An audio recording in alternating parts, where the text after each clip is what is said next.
listening to the Exitology Unlock Your Profits, Unlock Your Potential show on the #1 global business talk and news network on the internet, IBGR, International Business Growth Radio. The world of business at your fingertips.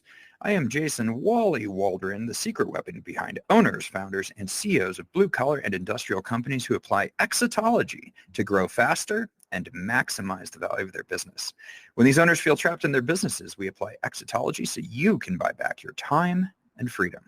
I am your host for today's show. This season, we've been talking about creating lasting value, even in a challenging economy. And I am thrilled to be joined here today by the author, Ben Guttmann, who is a marketing entrepreneur and educator. He has actually experienced his own exit, which we will talk about at some point today. And he is the author of Simply Put, Why Clear Messages Win and How to Design Them. And so I am very excited to just pick his brain in a public forum here today. Ben, welcome to the show. Thanks for having me, Wally. It's great to be here. Yeah.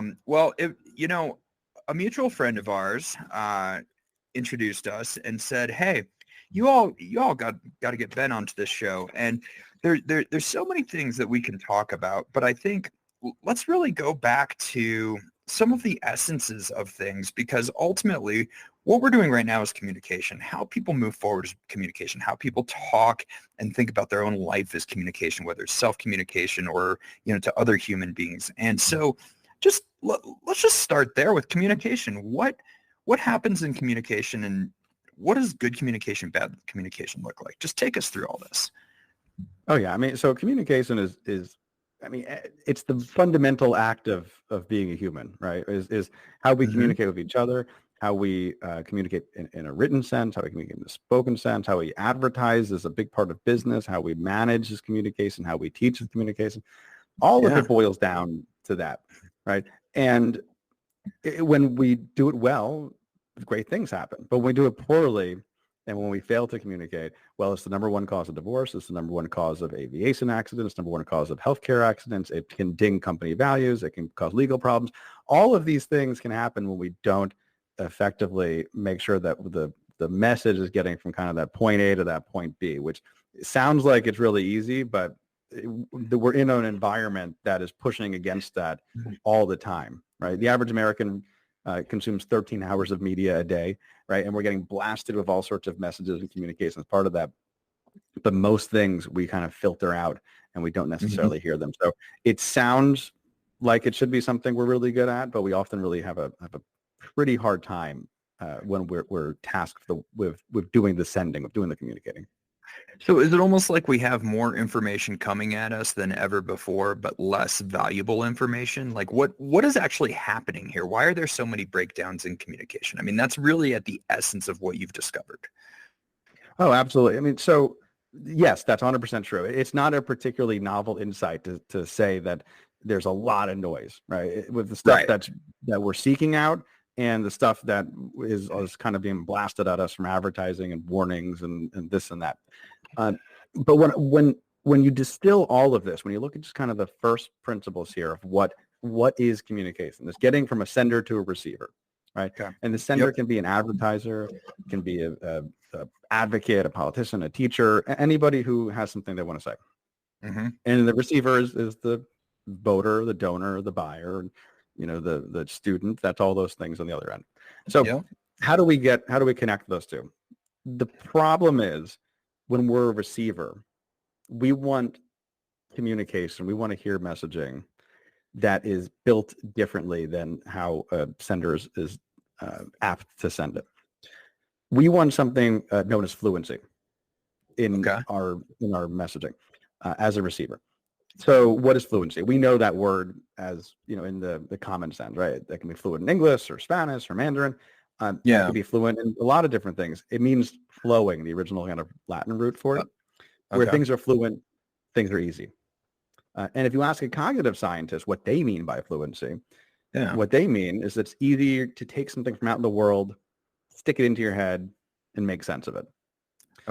And in the research, every time something is easy, something is fluent, well, we're more likely to buy it, more likely to like it, more likely to trust it. And those are all the things we want, right? When we're in charge of persuading or informing. But then the flip side is true too. So if something is not fluent, if it takes a lot of work, a lot of sweat, a lot of mental processing power for us to make sense of it, well, we don't buy it, we don't like it, and we don't trust it. So that is where we want to be. We want something to be fluent. But so let me let me help unpack this or understand this a little bit, I think. So fluency it becomes very important because for instance, if you're the leader of an organization and you want to get people moving in the same direction as you, right? Because we don't want a business divorce. We don't want a business disruption. We don't want a business death, right? We don't want any of these things. We want communication. We want to build our culture. We want people to come along and buy into our vision, right? But there's a breakdown, even setting aside all of the noise and just, the 13 hours of screen time and all that kind of stuff. But what I'm hearing is there's a true breakdown in terms of the communicator versus the receiver. And I want to dive into that a little bit. And I want to set the context a little bit of something that we see.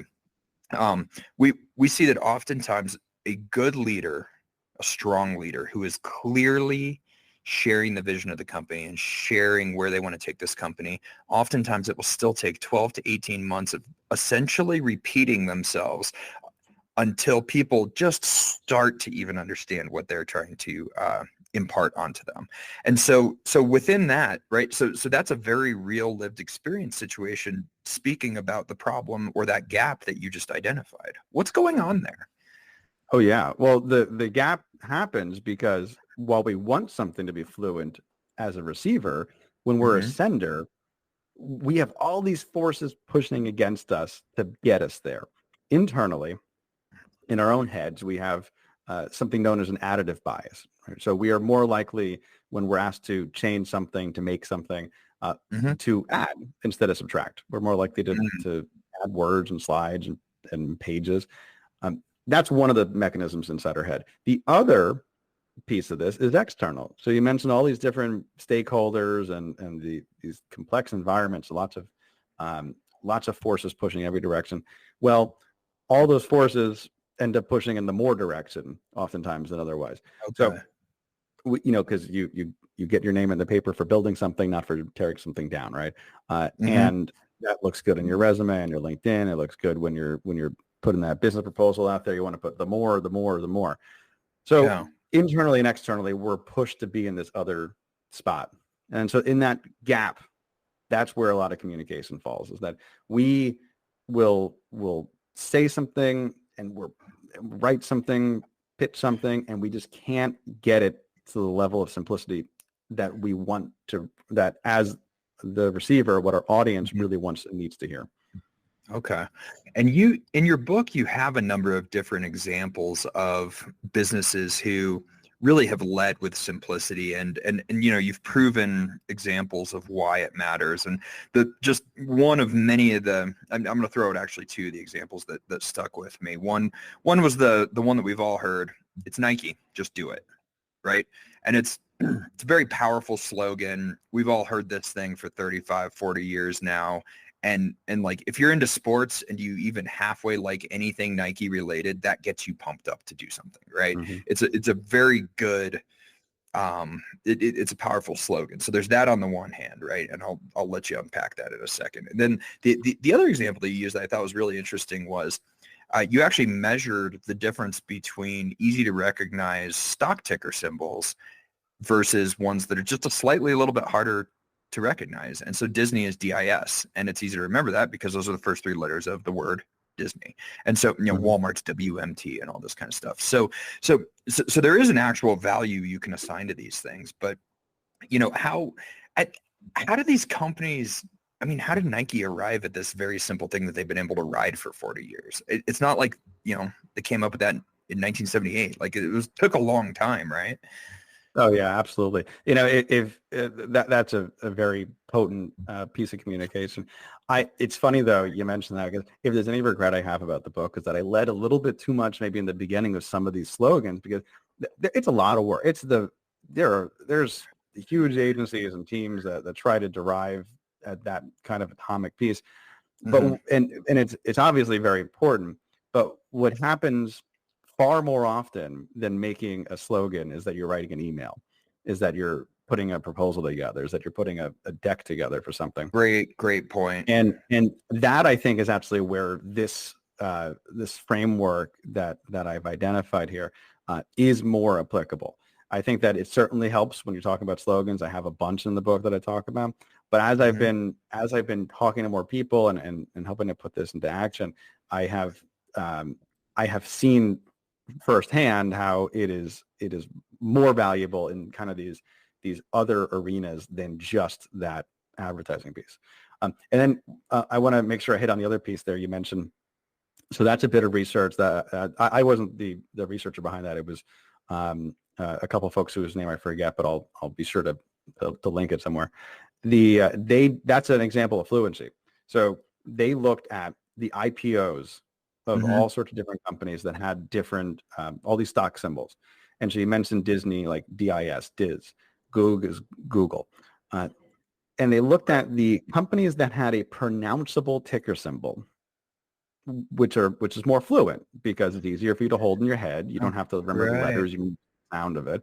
The companies that had a pronounceable ticker symbol versus the ones that were just, some sort of acronym, right? I think Verizon was like a VZN or something like that. Right. The ones that had the pronounceable ticker symbol versus the ones that don't, this should have nothing to do with the stock performance, but it did. At the end of the first day of the IPO, if you invested $1,000 in both the companies that had readable ticker symbols, fluent ones, and ones that didn't, well, you're going to be up by $80 in the readable, more fluent, simpler ticker symbols. How about that? That's a particularly like absurd example of it, which I really like. And also, this over time, that effect kind of wears down. However, it never goes away. And so it just shows how enduring it is to be fluent, to be simple, and how much it makes a difference in all sorts of different arenas. I love that, Ed, and I like how you kind of you landed that by showing there's actual value in being fluent. I think so we started to make that case for simplicity and sort of the trouble with complicated. We're going to dive in a little bit more into ways that we can communicate here in this next section. So we're going to take a short 2-minute break here. You're listening to the Exitology Unlock Your Profits, Unlock Your Potential show on the International Business Growth Radio Network.